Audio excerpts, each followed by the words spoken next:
अल्लाह के मुक़द्दस वली जिनको हम और आप भूरे मियाँ उर्फ दादा मियाँ के नाम से जानते हैं, उनके आस्थाने पर बैठे हुए और साथ ही में हम पर आप पर तकिए शरीफ का फैज़ान भी जारी है और टांडा शरीफ का भी फैज़ान जारी और सारी अल्हम्दुलिल्लाह। और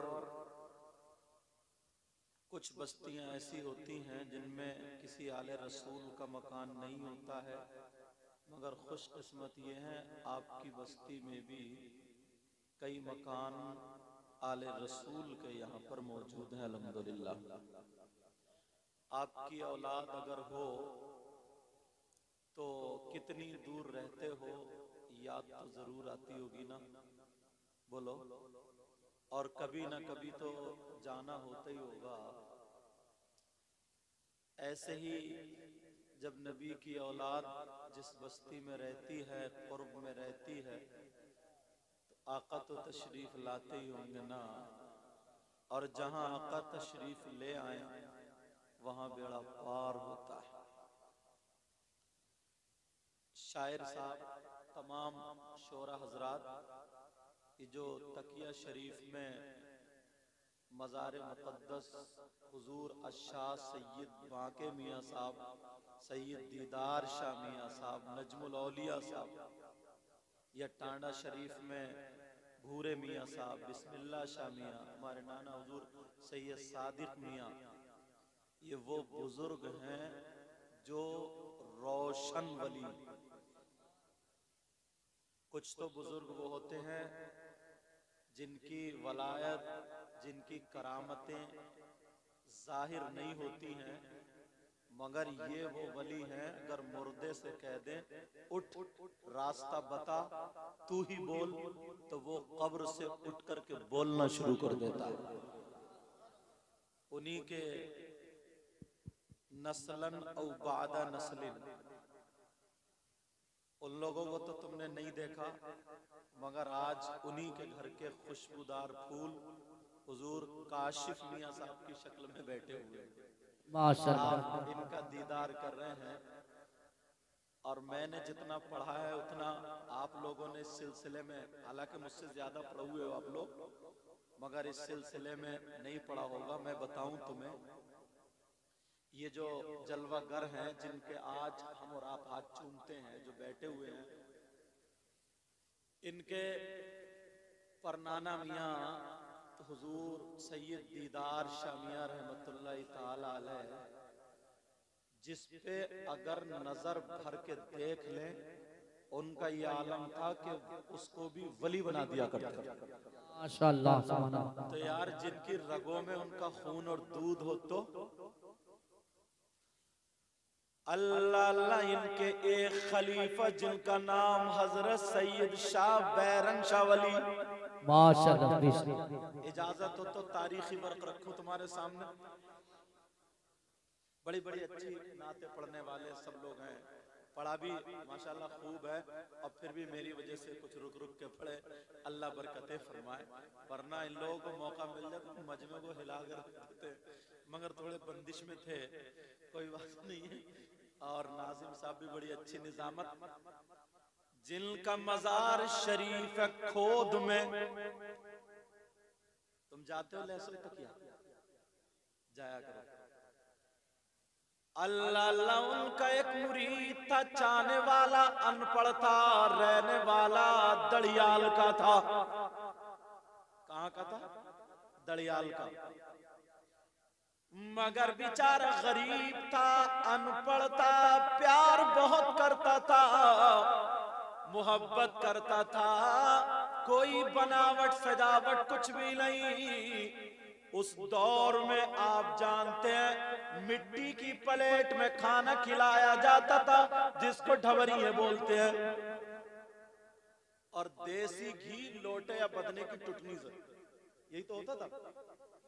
कहने लगा सरकार थोड़ी सी शक्कर है, थोड़े से चावल है, बेटी की शादी करनी है, गांव कस्बा बड़ा दड़ियाल, क्या करना है? 8-10 लोगों का काना, मगर पीरो मुर्शिद ने कह दिया बेटा मैं उस वली का मुरीद हूं जिनका कुर्ता अगर कपड़े पे डाल दिया जाए तो बरकतें कई दिन तक खत्म नहीं होती। का बेटा ऐसा करो मेरे पास सामान ले आओ।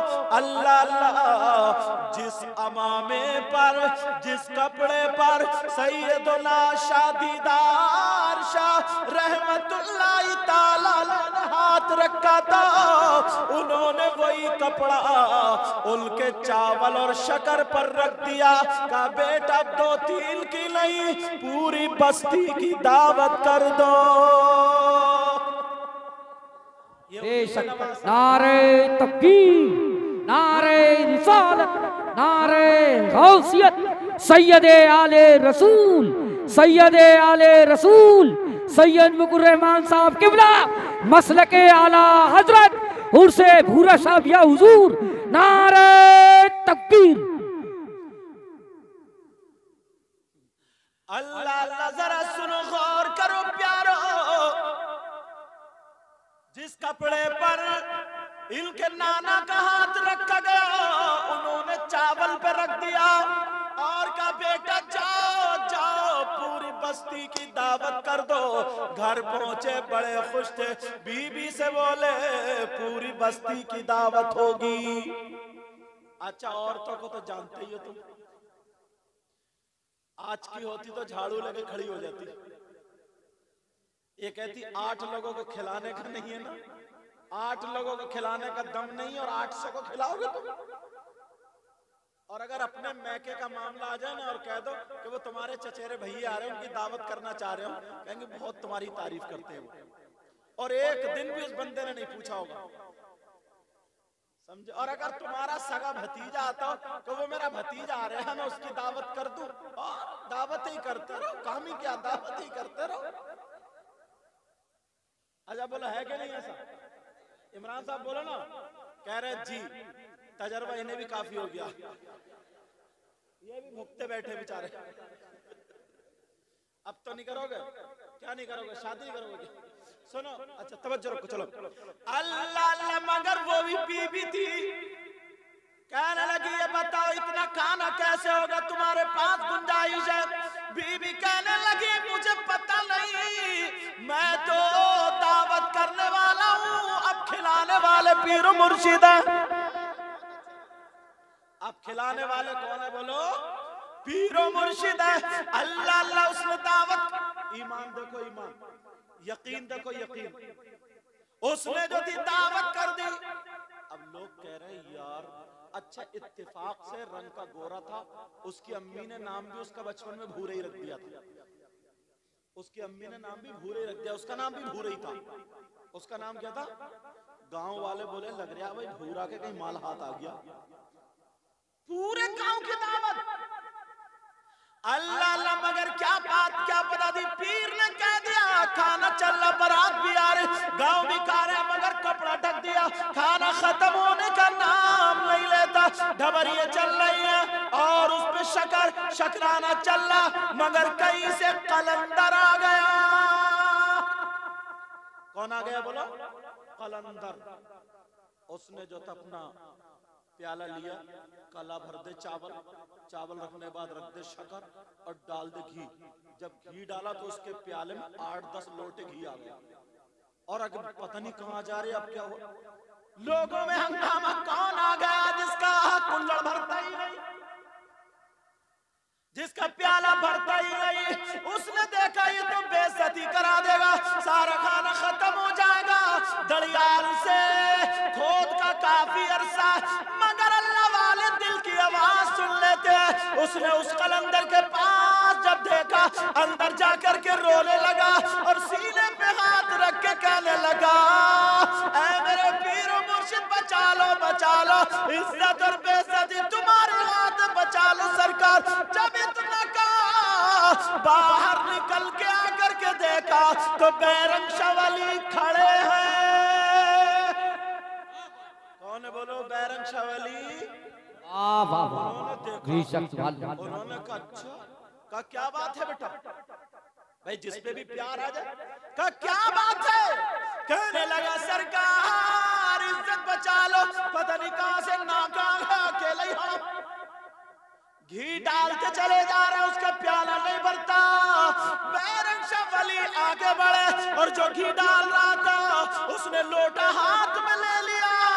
बैरम शाह वली ने लोटा हाथ में ले लिया और अपने पीरो मुर्शिद की तरफ को जब नाम पुकार के लोटा लेकर के जब डालना शुरू किया, वो प्याला लगाए पड़ा, ये डालते चले जा रहा, घंटों घी डाला जा रहा, न लोटे का खत्म हो रहा, न प्याला भर रहा है। नीचे से कलंदर कहने लगा अगर सुबह तक डालते रहोगे तब भी प्याला नहीं भरेगा। वो बोले मैं भी ऐसे पीर का मुरीद हूँ, अगर कयामत तक मैं डालता रहूंगा तो मेरा खत्म भी नहीं होगा।